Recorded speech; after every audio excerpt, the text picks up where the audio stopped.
pan खेड़ के वसी देश बेगाने कोई पीवे खून जुदाईगा अजमावे तैर मुसीबत विच नहीं लड़दी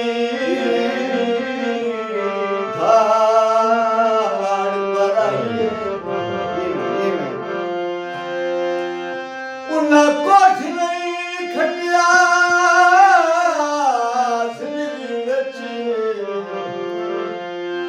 बिना सजना नाल वनाइए